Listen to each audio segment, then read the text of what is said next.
كوني فايكم غريني لا إله إلا الله لا إله إلا الله لا إله إلا الله يا ربنا خيرا يونكي سوغا سيكيدي فنسا ندوني دي لا إله إلا الله لا إله إلا الله لا إله إلا الله يا ربنا خيرا يونكي سوغا سيكيدي فنسا ندوني. الحمد لله رب العالمين والصلاة والسلام على رسول الله صلى الله عليه وسلم. مرمون دمبي ترين كندانا وراسوكو انكي واتي قدو ترين كندي موصري غليرا مقات تاقو دينو دمبي فانكا كيلوان 92.6 نقول دي أدو نقطين دي جمان نودو جمان بالي إن شاء الله واسوكو انكي واتا إن شاء الله هم خسوا قلم غمبه ناقصو سبتي سوادي ناوتو كندر كتي سيدرنا موسى سبي أورني برانكاما كبيرني حقله هراكو ينبرا إن شاء الله ناوتو سنغازو كدو ساسا نا إمسون كي أنيغا سيجي أما دبري كواتي الله دوان كما موسى سبي أو بران كما إن شاء الله لينكي حقليان كان نبغا مغا كاتي ترين كان دانوسو إن شاء الله أرنين كلينكي نوناتي أقرونا بسم الله بران كما. أعوذ بالله من الشيطان الرجيم بسم الله الرحمن الرحيم والصلاة والسلام على رسول الله الحمد لله رب العالمين السلام عليكم ورحمة الله وبركاته. رجو دمبي ترنكندانا يقول يا غالي لم نقرشه ونكوين دين نوار دين ماما دين ركات بيسو أجلر ما بيسو تاخو دينغرانا ويام بالله تنغي موري بكا إبليساي كيغاني لانغانتكي كمبري نا الله سبحانه وتعالى نا جبت الله تونغ كمبري نا الله سبحانه وتعالى نا تيغا تيغين دانغيام بالله نانجال قيفار نجوهن من تنكا مكيني محمد بن عبد الله عليه الصلاة والسلام عليه سيبنا ربن كونو ado sere sere gattu kera batenga tin ngurun kullu ko nan daga wara masigen ko tan Allah subhanahu wa ta'ala gando ka hijamanga alhamdulillah rajo dambe tren kan dama ko inde rakat bes ko man denga ke wakatiya hamenya alhamdulillah khairin pamenya ni kenga na sabunya gali uru murana kenga ni ena di gali sabal legere susuna alhamdulillah wala ka hama na menyi barake kama na masala dome marma ko masala nga na masala dome hakili halaku yenga na masala dome kana ko masala ngani kenda ngano haqqatu murno trinkanda nan ko mante maga aygo ayagare alimine aqrshe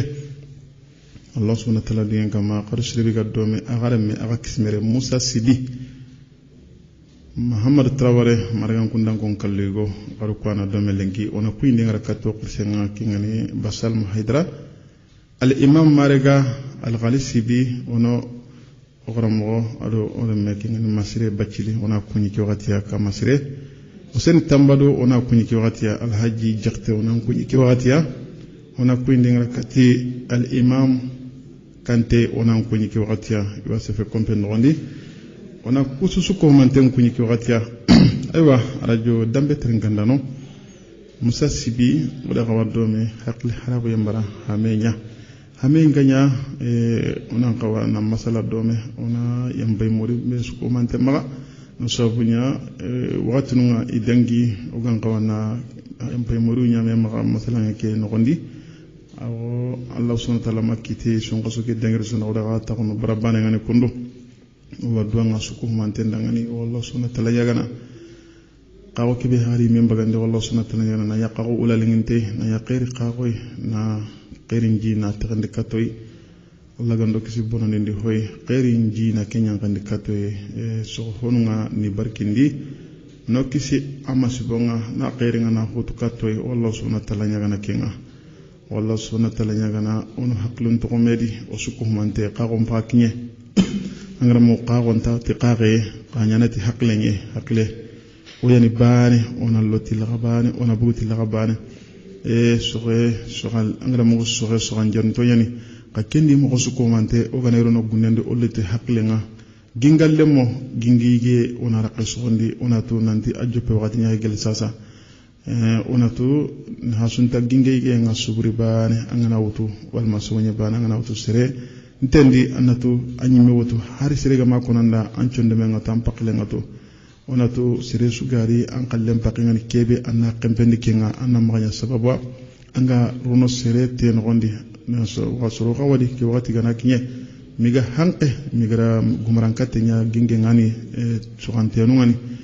kenyi nyati hohoi annan ngatinya nyana anna daga anchori yoga batindi go kana so kan batindi kenda ngani ona tunanti gawo ke gari aro suko mantenda ngani ona lungondi me maga obenuga ginge nga gingallem ona ginge nga ona gingi nga umma kenti batindoro mena Allah subhanahu wa ta'ala gando gamdi sahaba ngani kenda ngem palle ona to kananti oga mekama kafonu ngondi tagalle ma gondi kameke ha yanke njopa mogobe arabesu sobindi juran kilun qabe gona medde mana nowe nyame maga ona nowe nyame da ngane ona juran kilun ani bagandi anke na maga nya kon tere nanti lenki senganda anda batman cigindi jinkilendi awa maga anji kembo an ngarin kadi kumbele aganya na kamodi ona dankala ko nanti yani bane wala tere na meto kembere kita an kamga an turun ko ta kunya na sangalle ngana sigindi kilen na ganendi maganya sawa hari soro ngane dangini gelli kanun no ni magunne no ndi aganya na sawa ga qotel letini anna duroto an kagara honne ya gunnen keta sangalle ke an jangalle ke aga sigi sangalle nga sigi kita an kana duroto en dabari kamme ngara tagu mancungo e kana sollu ko kani bugoti jin kana wuru mo on kita kinen chomo ado ka on chomo intabana anka ngana qotel letina sangalle cigende jike ganara gana kale kilendi iran ta daga nan noqusu mawru hogumo nganya sawa qote ngari idan ta daga nan noqusu ken qani haqqi goy gelanki ngana soyi uru hogumo ko sasa qote ganari soyanga so ko hompo bucina kitado barke ma ho geben kita barke ganta no on sur summa dunya kenan wano haqqlan qattu qadi kati gunnun qwarem baranga awanyan haqqil haraqo yambaro no suko mante ono kilen kinya dua naso bunya hoy wakati ber sasa wakati ke o suko manten nan kawno haqqulum parago meda ngani tagen no gondi gunnendi sohan kilon no gondi naso bunya aha kinya sasa annas seringuto annas so manga daga ataku kilen na ganega yogona kumella gana jaba nanti serem ma dangi angara kento konto kille ke meri honne anna maraga so nan daga ataku ma kilengani ken kani dangi haqqinya ken kamanya awayana sababa qawo angana haysa sarati law dangni killen no kunjwa qawo ke hagari qadi har me ganchiran ta dangni serenyi mangana dangni mangana karron tren no koyo ada ke baga anna tunanti anda temu mancho anga makebe kita killeke anna killeke hajjata laga tebu bani matabu hilli anken konto karni ken no gonde anken konto karni ken ni alla ko musunga dangni ken ni gaddu nganda ngana kembar ken na sagan ankama gelidna no gondi anankisi funya tunga kenda anga sono gunne ken no gondi anga suro ko benuga dangini gaddu nganda ngana hara ganani sama kunya na gunne gere nyanto nunya na nongani kunga dangini kunga na igana duanda ngani malla nankisi kungani kenda ngani osuku mante ona nowe nyame dangani oganato wa kote nyana kembere keta kote ke halarni hoga sara aga niti ni bisenga ona ndamma no duwa no kwa gunnen no gondi ona noyenya angara antenya angara asogona kinya no koygota an kana ndangana ko nanti ken no ko killem pakkenga ajata laga yo kilinu ndangana ko be gari kana cross ndenya siribi ga kari tendina killen to kama kana ga durgotenya kana haqqillen to gari khamma ga duto na lo ken qaten no gonde ken ka waqote en kinya mo koygori kembre kita bisku mante ona noyenya me dangani abakati nya haknya daba gumun qabe gani kada daba nunga kadi koroshi wa ken ka konno haqqil haraqo yake masalan yake ugana ta waqti su arni sarati hotana kibe na hango su ko mantenga ma daba gumu gergeren ta do har gumu kada ga harunga kadi koroshi na harenga na mara gelisa soganu ngaida mugun ko to njoponta soge barai qawha soganu nga o su ko mante haqqil haraqo yake awurno kesu akama kana ga harunga kani koroshi kada ga harunga kadi koroshi awaqatin kiye soganu ngani ina jotie nga ida joppa o yimenu duru oda ko qawo danginteke o garu yere ke kompo bana nani kyarjon ka bana nani o yimenu duru oda telefoni ngara nan duwa mere na Allah subhanahu wa ta'ala na nyaga na gangunde ndabari ke gangunde o ga Allah subhanahu wa ta'ala o yimenu duru na manya sababu oda Allah nyaga la nan pinno ko o yimenu duru kan nan pinne me umma qoteriti qote kebe aga Allah butun nore na sabunya anke ndanda banga anda wara kubinu ga sono kanu laqinga urondo ke anke ndaba ngare nati galle nga fartini aw makalle nga fartini wayli lemme nga fartini kemere keta anyi mena ndanga har sirega ma hokonanda gelan kagare kibe de bari kengani hosire siru sunan kawana du kurosh kenga ona tunanti ho gadi awati nya haisasa naga nanu lemunun kanan kuroshi kuminuga nanunga kubenu ga naburun kini lemunun igara nan nagani har sokki ngama bogu galisa sa gungo qote anankatu besu ko mantenga besu gani haqqentu ta tareke awali ngono awanya sababu haqqli tare ngarni gemme ngarni konna ko nganya mene odo menaga yo ken kana korosi mo siringani yikenda ngani oy menduro gara me haqqen tanga Allah subhanahu wa ta'ala gawa hinne no hinne agawo dangi teke o suda wari be suda wari lega no wala samawati Allah haro ko gam hokita dabanu nabir hokita ngesi mendi kamanenga adodo am kari jabi on Allah subhanahu wa ta'ala nyaga Allah na khairin kam menyan kan katoy ana hinne kam menyan kan katoy ana neman kam menyan kan katoy biroho onan kite biroho ngani ngesi mendi halalen kilengani o menduro onama yanati halale harmare me Allah wa haramin kitana na yanta to wal malla haramin kitana an kenye da an dangane an nan tenyadi an tegedi an kilan to gadi ma an teke so nan dangina daga ro wandi ten gondi gingal lemma gum pakke ona me cross ken gondi ken kan haya haram pren mo siri kembere hakil harago ke bara lenki ona me kan kacin lenga loda kasuko mante ona me wara kille ona duwa meda ona yampai muri me ma o suko mante o duanga karahurun kara Allah subhanahu wa ta'ala gandi hinna gandi nema aganya bodi suko mantema kallem palletu me Allah ganda nyamodi suko mantenda Allah gan to fitnandi ona duwa yegonu ka suko mantenga na yegonu ngani ya qeriya ni ya suture ni ya magemme ni ya Allah mpiya Allah gantinya sarampiya wallahu subhanahu wa ta'ala nyaga na kinga ona duwa jiri honun kai kunuga jiri o wadduanga Allah gando ti birandi ni yawi guma ni ya silamina ni ya gido gobo ni ya na harem wa ni ya sarana batama Allah gantinya qawiya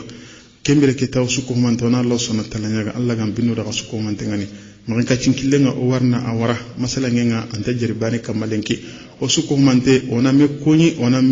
ampay muri me maga ona ile ona me wara kille na sobunya taguma tube ga koy haqqli sobi nyani haqqilan de suka gare annan kanan tubi nan cross nden da bare kembere ke ta tagallama gon gon kubeno ga kamballen kanunga o ken ka konuna hatam banjenkini qabenu ga daba merenga kada ga daba nga ga crossi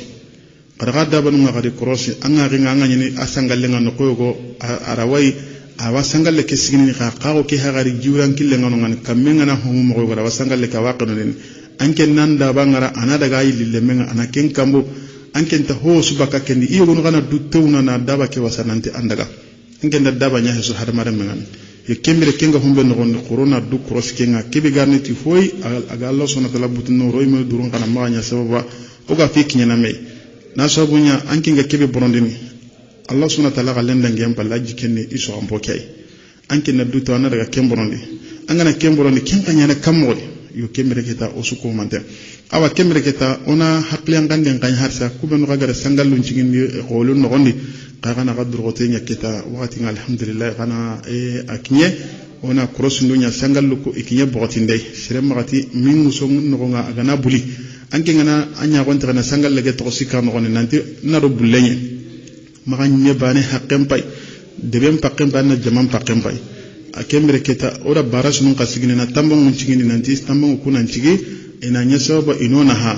qagu ngana sangal lugo to sikki jike no gonde jike ganare aha ko wala ke ha buluno daga na honno ko lem pay ke honne sa ko lenga no kume woro honne sey kutiba kame anga yugo no kunyini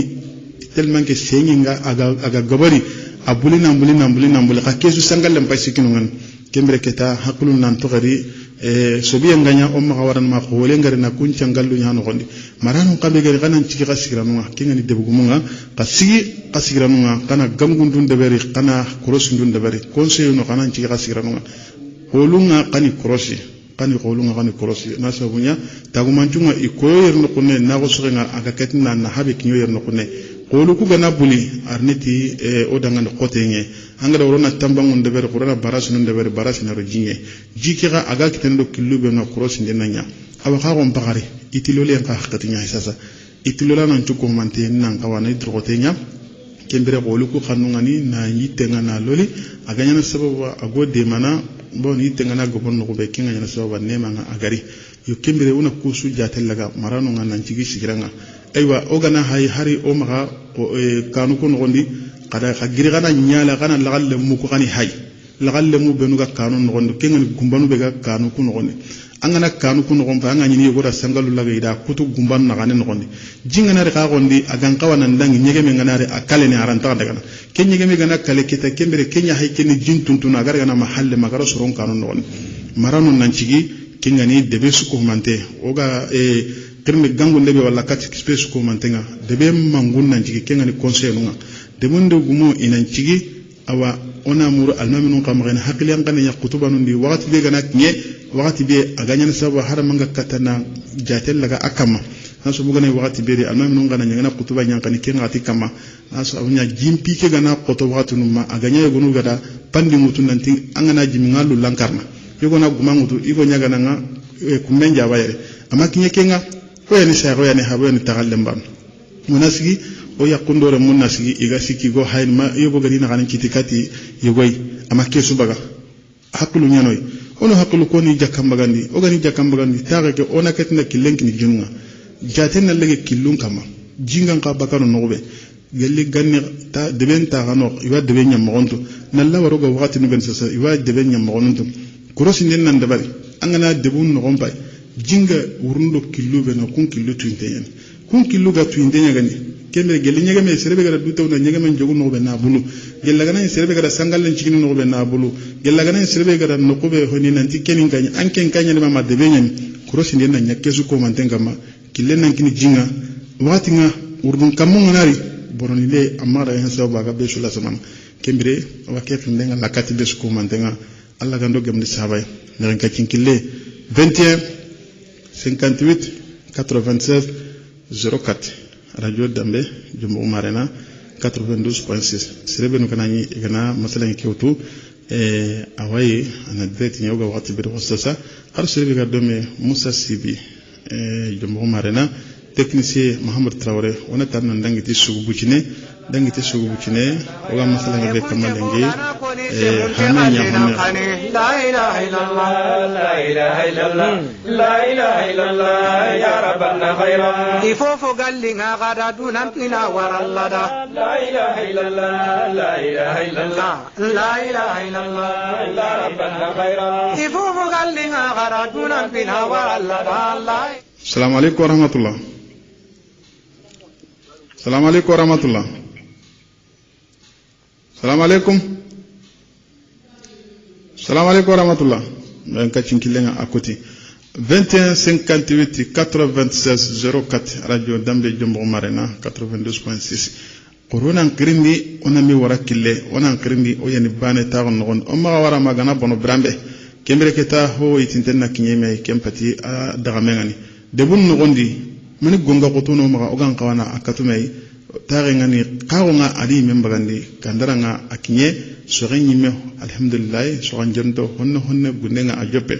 kembere keta kembe tagu manchungari marano nan kawana mani sigira debare besu ko mande anyi medangani deben nogondi besu ko mande anyi medangani ankan nogondi anyi medangani daga killu nogondi gelangana kibe wori marano nganta kala on kawana mani debare ogan kana kinya marano ngala krosi ndenya kikama sara gar nyati bononga killu qadber ndembe gani krosi nuna nyaken kama killu nan dabari marano na dunko ngani inankatini famundi qawon pa kinya jike daga nakamoli anga killu go no nyini sasa gelli sakun killu kuma senan bono jinganare asaka on ta togar kana mobe. Assalamu alaikum warahmatullah. Assalamu alaikum warahmatullah. Wa alaikum salam. Tawado jammu nan qirni nan bugo minna tawado jammu nan ka cinkilenga antay nan jabati mosiri aywa technicien de croche ndenga may kimbere keta oya honi debu kwa oya hani tare nonga oya honi debu kwa oya honi tare nonga oga magiri onan jehmeda ngani agana bonu brambe anoga gile nan jehmeda na sobunya ke réseaux sociaux kedi agana kinya wakati yanga walla kamenga na jingana homo brambe keta anna deben qusul leben chori asuga warne do jike batengani igare gana bambe jikeri telfogumun kawasi kiwa kama na filme na sanki na hita do réseaux sociaux kama migati amma ken ko wari wallahi jillo katuna soron kompendi jillo katuna gallen no wonde makati ko ben no akinye kay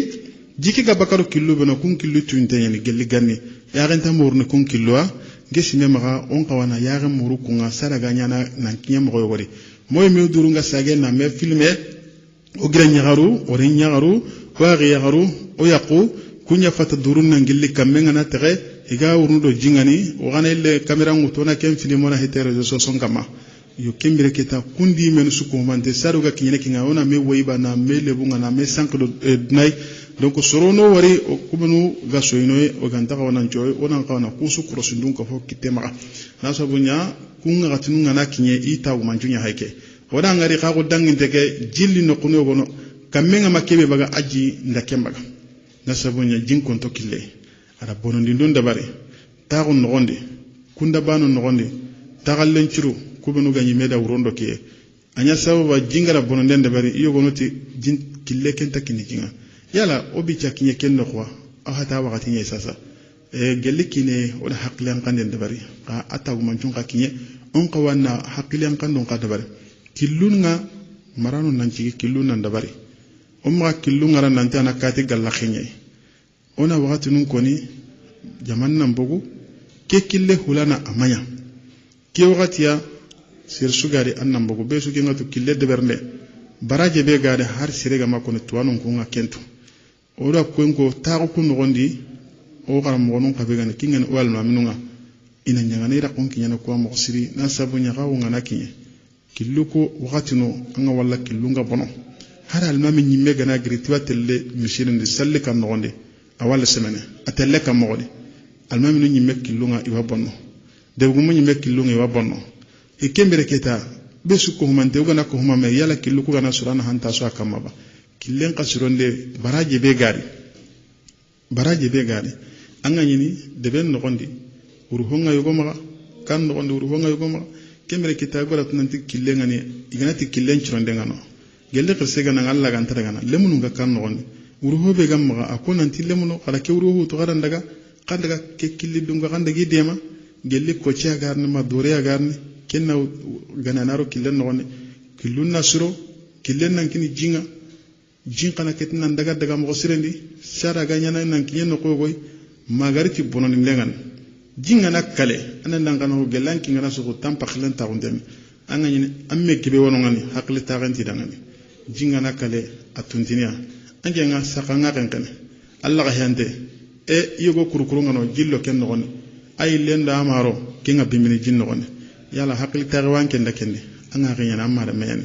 donc ken chakke an chuko makanke kendangani saruga kinyene kunno kwa on kawana cross ndenya nanginya kesu ko mantengani ona murno marano nyama iga inangiri naso bunyo ha wakati nyade debe sugari angan debe ngali halanto tare sugara angan tare ngali halanto cross ndun nanya nasuru bagandi debe sunu gonde kubunu gani marano nga debe mango kingani conseil nga debe gumo kungani marano ngani imango nchuko mante mernu nganno kunu benu gani kun kasu ko mante ili hakulungani harago gemen no gondi mara mago no gondi sumpunyan jinga killen nan kini jinga ta kun nan kati hakili ta nan jabati assalamu alaikum wa alaikum assalam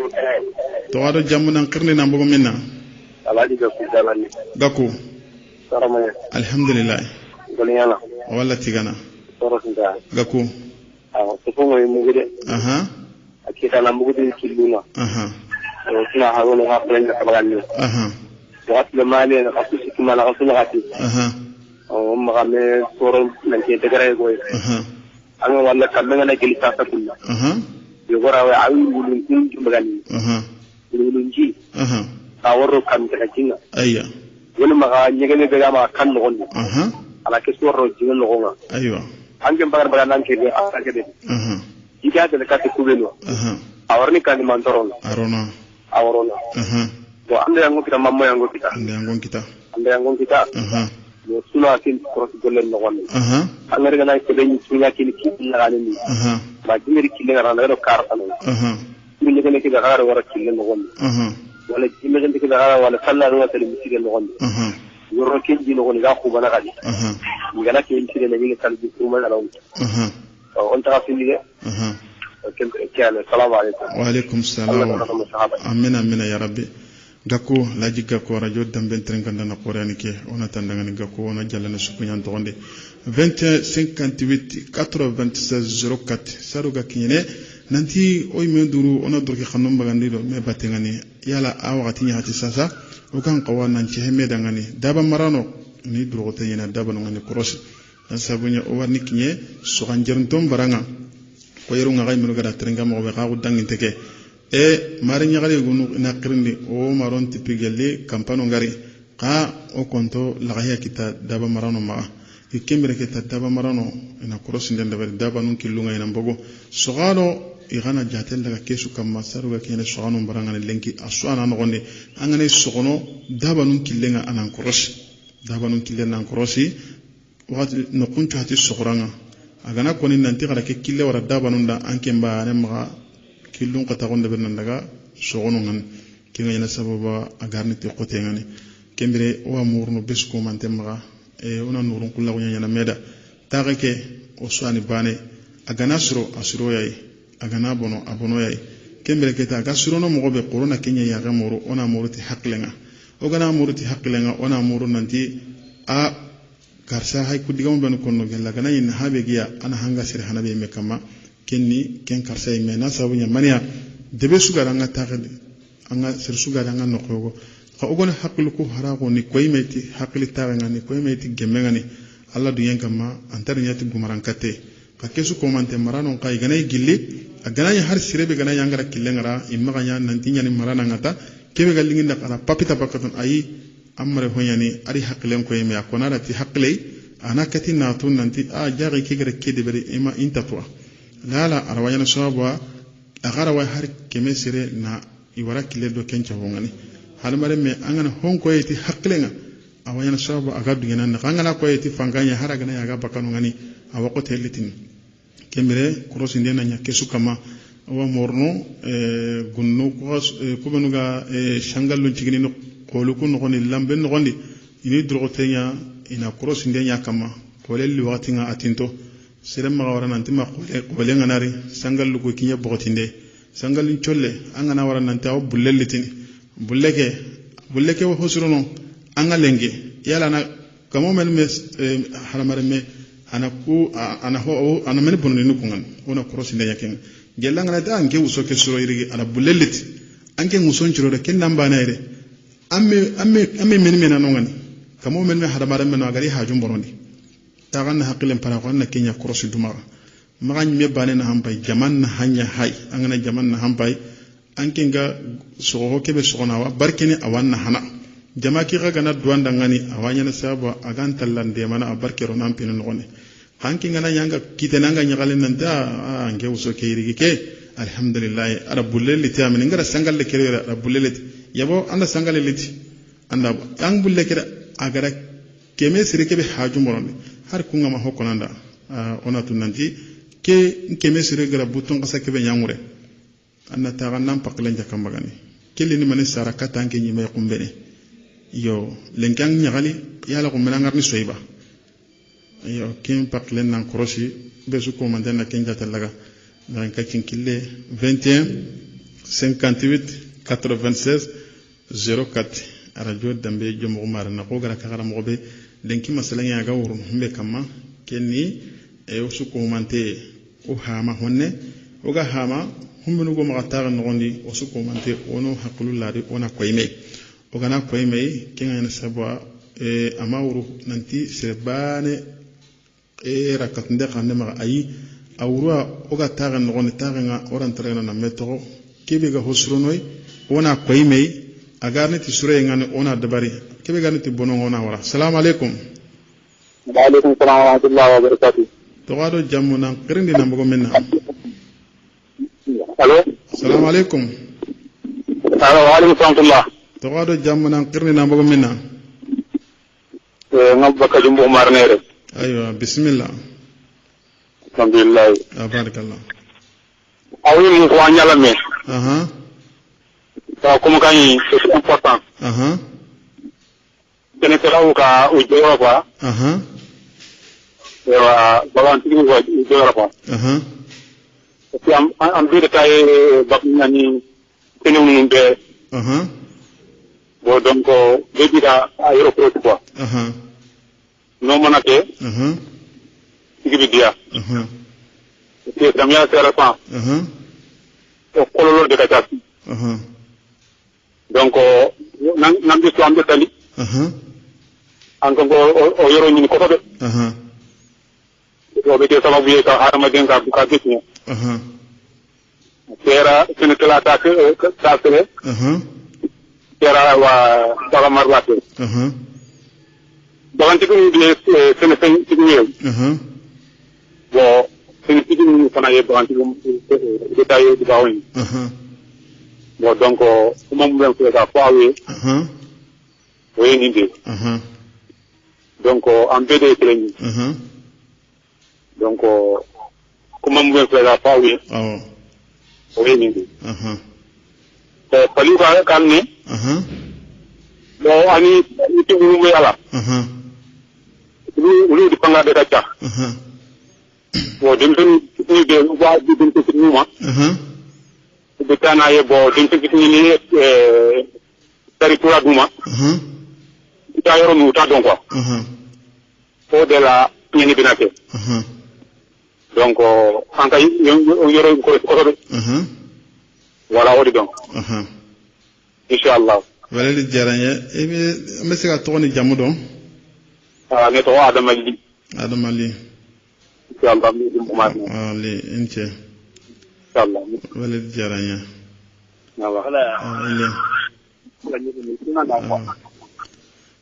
kuma wanyana adamali ambi foko sobe e kallat likana lamni kilo ye fameli surala alhamdulillah na besko man tan kunki waqtiya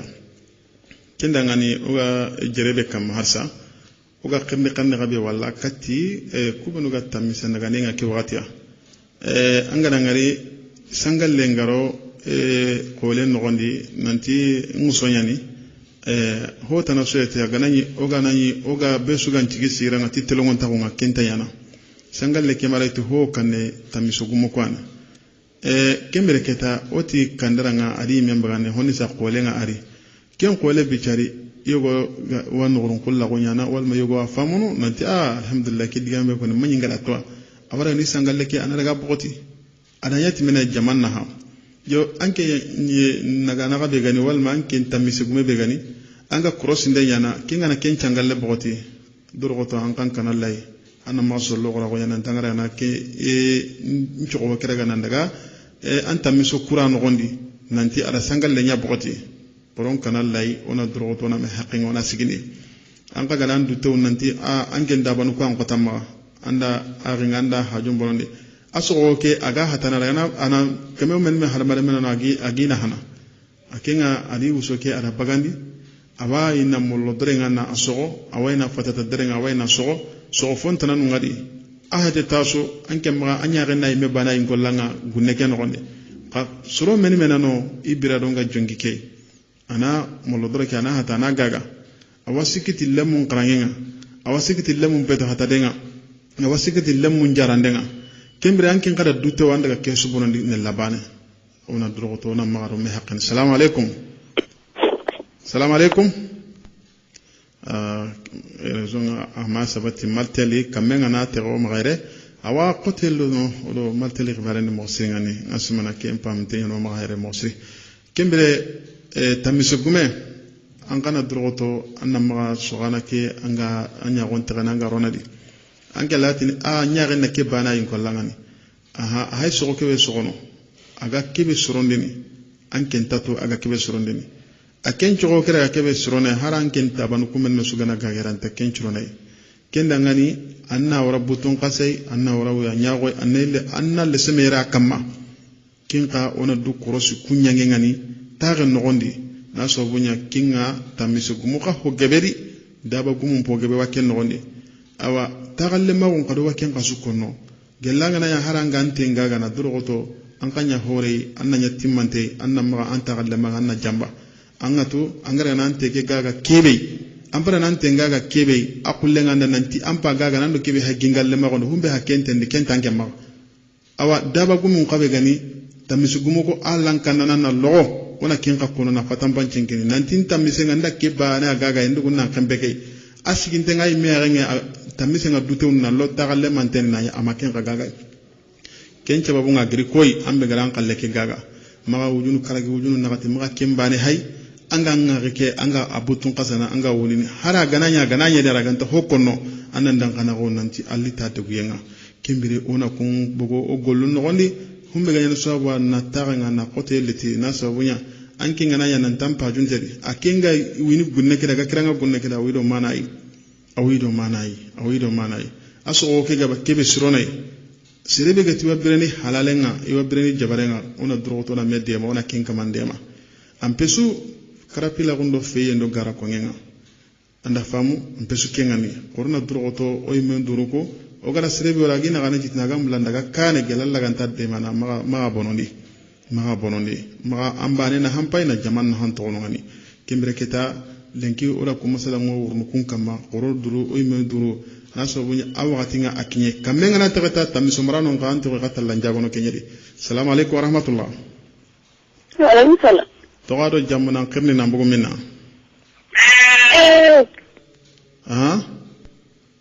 akuti man katin kille kama sabati musiri aywa kamenga tagata ora kenga korosinden dabare dabagu mu khasabari kana drogoto nanti agar ho su dabare har chulo ku ga magawra Allah subhanahu wa ta'ala ya ngai kenda ngani oy men duro en tagallemo o ma me butun qasa na me sondo njori qafu na hanta kengani kewa wini gunena wakranga gunen kamenga na hina agana urna likano ndi anken qawa korosi na nganta anda banu ngangi khatana kata so kampo ngaware ina dabanu ngara kenyiga anken ma akamanta na ngasoyini amma so anken maso akamangancho anyi mai korna drogoto ona kungara ona besuni khalleke koroshi anganta mulla serena antamise kerega na karina na kanne kutubakai an kana dangana ganna ma daga sire kalleiga yo besuni ko mante tamisu gum kana nchehe ka nagana nunda awa naganan pati qabila bane awa qabila ncuri kembere kita ogana digamu medangan gelli anke ndabanunga sire ma gunyani makanuni se hadangani aga du tawnu anga kenka walla wala kenka kurasu golle nogonde daba gumu nga du tawnu kengani tamisu gumu ngi wara na suron ka ncho honyiga awanga na grina ntanga digamuno anna walla kebi garaga bonondi kempere kanjon dano yogana kenka wure kenka gare nan dora ga kanjo ga dangi kitabane mareme koron drogoto anken kawoto anga agara kebe bonondi anga kaman kitentu anken kay motu nandi agara kebe bonondi abiru honjongi kay Allah galenda ngem palle anken ba harni nanti ndake kinangane anga na ngui mu ma yakaman takinanga nanti nlanyaga ke gore kinangane serbe ga tuba birani halalenga serbe ga tuba birani jabarenga magadro man kam magate anke nganta misigume ke nyokeni antandaga ta anke tamisugume ke kana daga brambe agara borondi kembere kendi gallende bere mene anke nyanya na kanjon dananga anga kanjon ni akempai gacce nyara gana awat nan da yampa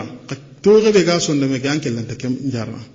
kembere keta maganya gon tere nanga ringundi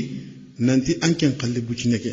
anna ken qalle ke anna borondi corona drogo to na kembo golle no wandi awat tamise ngana kuna swadi jirenga ni sugo ngani nangali nabru marano besuni haklen to kedi kana maga nyasaba kaga ka sogano ngagi wundini aw hati nya sasa yogon wadi konkongi maga bundendi yogon wano ngani melongi maga bundendi yogon wano mollo dere mulengi maga hata tangi maga bunden no gonde hata dere mulege donko sogofonu ngi maga no ega wina kam maga kiranga kama kamenga na hina ignati warni kanu dita anna tamise yogo gume yogo warno ngani ken kaman krosini magana wal mahari hatta misugo akibe magina ganin ken ganta gala akella do to konan dinda kati wari kanu sasa awa tinon pai so ken kay ngatendi awa kembere keta konko ngatendi anke nan dabanu ko warandi andi yon to dagan jagatan kay ngano ngani ina daga ina bonondi leri bana no gonde akamanda kasumen ma yasaka gunendi anke nyime annan taganna ke hay haranga ma hota na sunya na tunanti gelangara kebe de bar kegane hosire sur sugadan nan do krosike ona to sorenni huwa ya qotenyani soganum pakke anankini anke mbahan tam sokunyu qini dangi wala soganu ko qallen anan dangana ko soganu ko gana sogo anke pay birene soganu koy bon ho gay ke jatan kay agana soge gel harang igama kinanga ko Allah wala na ko mollo dereke anna ko bo gelle hatta dereke ampa junna kinye bantara dere ampa junna kinye kongo kebi gay megani kemmo bana ne melon gani kemmo bana ne kembere kinga yiru e tarebe no gonde an kam maganya gon tare annan rin laga na ya gan jimba gandi aga nyani e beri aga dulle beru dakko be gunnen no gonde ana sirme munyi ana kari ya kunena kare mu daga na taw gunnen no gonde nanti iwa mula nan bere halalenga anke makin tugati ho he nan da banu kata nan dagiro ken no gonde yo be suna ko mante an nan do tenya an kanan korosindi onan korosindi ona kumbo go gollu no gonde daba gumo kara kengara ona kinga ngunde ngara katta kasuko mante wala kingo sogano ni sogora nunto ha angana sogano kabutun kasa gebe wala ilenge daba gumo mbate wali de daba gumo mbate wali de daba nunga telen no gebe sogano nan ka sogono nga sogano njoranya ni daba gumo ngaddu to ne ge daba nun dengene yampi magaranta su jarno gelanga nati wala yampi magana munyi agana tan anya ko yampa to rebe ga butigan ke lanta kemba kanon kembere ona cross ndenya anga yini yogo ni mega gunne kedi igri manu di habana tungaran ko nyani iga gunnen no gondi urondo ke imanu jikengeri habanu jikengeri alla galen ndangam palle iga dullendo dakku munyini gunne kedi ga sirime ga munyini kunga kengu ya nyago nan kimma kuntu gati ho ko tabani rikano no nanda dabano katandiro itan no ne anan dan kana ko nan tona kungara kumpati gollo ta kan no gondi kembere lenki masala ngani umare me bam yanka tinkila assalamu alaikum Togado jamu ata alaji de ko gaku ti nam je ne o kenni bar ndiga de ko o da bo mu ngeno tugandi awi do no pawre ma ko har ku inda anta no me la butte nan bukine kini je da an tugandi nan tan ni tembo no ala an te da habre ma o me la tare kembe ci sigari Allah na mulke dingire Allah la ko baka tambunga Allah ki sigade butte na gire khana ka inde puntala to silanteni puntala to linteni ba an jan danda mun ko dokki sama dine na ki anda banna ma huma nje ken kalunga na nje ken na huma ba da mun ko kana tan o go imara to be kam ay ori mana imara mana to ba da mun ko no ban ko yi ni gana ko te sine dani diga ga dani ne fa ga mati ko da mun ko on to kunya ga ga no ni ro na fa kan non ko ga ile na kun kam ga ga wala man tan ko man ko garu na fagal le semem pay am ko to eliti won suna ha yon kanal lay on tala gar merde ke dula le mane angana forondi a foro gar no gonde ha ala ho ke suni haklin da kabalan ni jo ken dan tin ken paranga ken ro kinne oriya o sagene assalamu alaikum wa alaikum assalam wa rahmatullahi wa natandaka ko jalla shuko manten ko yini kenda ngani awo masalan ke o daga dome Allah subhanahu wa ta'ala du ngama atoro minute no fillahi o gana soro hille maso sikita o warne kunya sere legarungan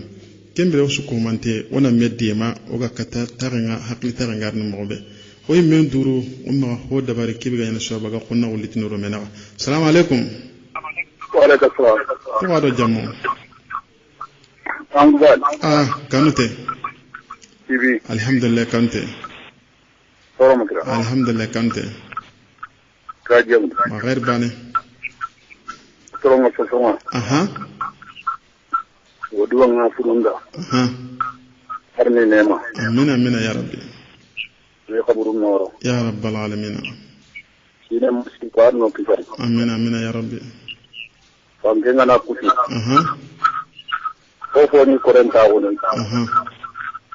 Kona imbungari. Allah na sere ko ni. Yedi fango ibara fen ko re nyande. Orna du korose Allah ro korose. Kenga dangi. Nam. Anga no kube isasa. Asu wanyani. Serebe ga ko anten kinanga. Kellan tan kuma subure no ko. Perché sun tengollenya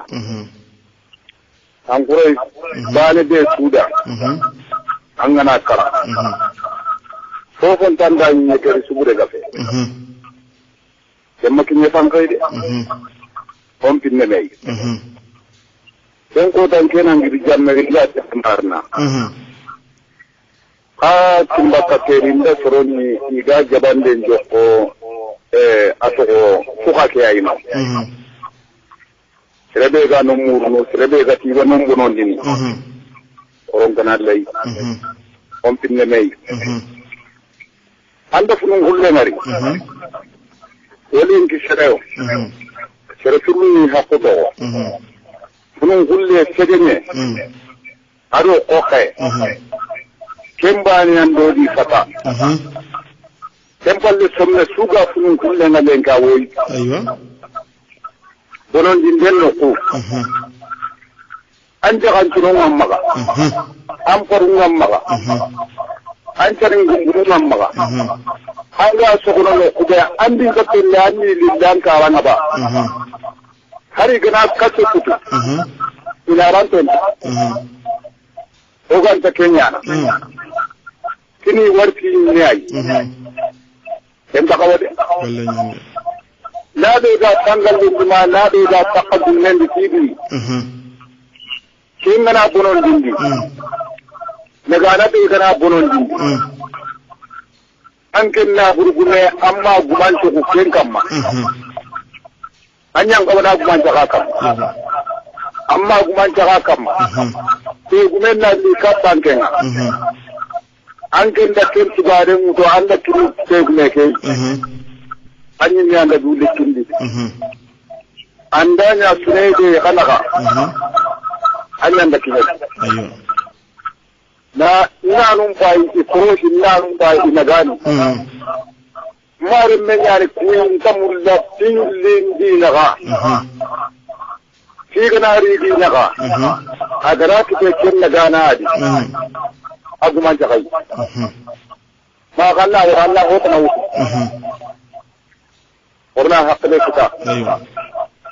ona buru marano den ko manyade ukhati Allah awura kandi gondo kiye o mishiru gondo kiye shirbanin tabaka taki den unta Allah ne ono yinyane ne hadamadi mo hadamadi ni de dunato ite man sida alanya iman sida kilanya iman sida panna sine wonya ina ta dunato fu ta fu kalamunna silalam famina Allah gallo karunjino imeni آمين آمين يا ربي Allah be ke tawo imeni sirwo sirangan takalla sorongan takalla dai sirwo sirangan ta soronga ta hunna ta Allah akan ta hunna illa wanta ta dunadi uira mun Allah ko ke kunnabi angara fofo ya dunadi Allah ta dinayno الله أكبر karanano da ke ko oden ki khalle sabunyangen ta dunadi sabunyangen ta ayin maganin ta gonya an gana ya dunadi nanya ngala gara الله أكبر nagara mu kuma ni assalamu alaikum وعليكم السلام ورحمة الله وبركاته كانت مامور با كانت onan konye Allah dunya kama kiwanya na usara lagarenga lenki aw watinga akinye kinye ni masala nge be oganya kama o morno trenkan nan ma be suna famuti hakle nanti o yani bane oran tawrna metro kiyara jonga alhamdulillah khasuko man deyada angana khibar kinye kilemo ariya kibe gabitendi ana kemba gandi na soni la hanka ma be su ko mantenni ina hankitari anagatina hakle sagara gelli sa be su ko mante o hayrono alhamdulillah qawanga adi tagumanchunga la koy kembere keta be suna loti haqqilay wana tunanti suqo hoke almar men sababu mbane kam men men sababu yaman so po kenya woni Allah subhanahu wa ta'ala ni ono drogotenya ono loti norun kullawnga ono loti ngani sirenga oy men duro en gingal lemo o ma sababu ma ga me gana gingendi magadanya o ga digamu ko meda mamu go digamo kenni hoye akote yani ona kembo go do mena daba gumu ini daba no ngani krosi sore angara mo sore ahajuna sohano nyai ina logu nende hene kubun raga mulana sohamponga na tipenya gelle hene igana agri na sobunya sohampo hana daba no nyaga na kenya ina ngaba serebe gana sohampo hana ngara tiyan kallem biloga bugu kenya na kamondi anga daba gumi gon walla iga wurno na lano gondi kembere kita ona kembo go golen nondi ampa junga ndabanga sohampo gomen pa jungi sohamponga ona medema ona me krosi ona medema ona me tanga ona medema ono sekonda bare korom mo me butun qasa kidna hati harbane kota ona simme kota bigatni kala utogadalli sarkin kota ngarni ono drogotenya ono seponya halmare menke angolni katance kombanae annan maga fonya nan yada angana yada iganan citi kota men nan chogondan kamando menaga kembere keta kebe galinge kamanna ki garana kenya nanga corona taga ona hay ona tunnanti butun qase gibe wono ngani akito halmare mu yimare kamana kallangun ten gollen pati besutini qallende bere mo gobe galinge da an ka ganan qallende bere tuhum be galinga Allah ganan kita kota me kebe galinga rana kenya nanga de korno drogoto no du kursinde bere sare Allah kursinde nga kinyanoy o wallah sunna tala yaga na fami mo sarar nak no suko mantenga o gara digamu go gar serebe gaccende o ma wata xanne maga o wallah sunna tala yaga na Allah ganda fami mo sere ngro da suko mantenga Allah gando da suko mantenga no da su kisi no da su tanga na qago kinya qago la lingite na ya qeri qagoy na ya nema qagoy na nyora kite qagoy na nyora jëm qagoy no kisa abona ndi honga arno kisi masiboy hanka burube ga wurna no gondo wallah sunna tala yaga Allah gando kisiya jibe garniti bonande Allah gando kisike ngani o Allah nyaga Allah ganda khairin jinkinoy Allah ganda jemu jinkinoy ti kamana nyi metun kawanga agaru sirbe gani domel lenki masalange Musa Sibi Muhammad Traore salamu alaikum wa rahmatullahi wa barakatuhu watin gadangani Allah subhanahu wa ta'ala gando da haggemndi o cilamane Musa Sibi qaru kinya hagani dome lenki masalange ngani Allah gana gano ko yiriye mo da gana mekita se fait compliquer no kone ogala hakil harako yembara ora gasuko mantenga dem kebe maga dango da gasuko mantendo menara o watna gadangani Allah subhanahu wa ta'ala gando gemandi ko ire tikamana nyimetun ka ngani Musa Sibi Muhammad Traore lengi masalange ngani awarni kamper no kone ona tagadangani Allah gando gemandi wati tanay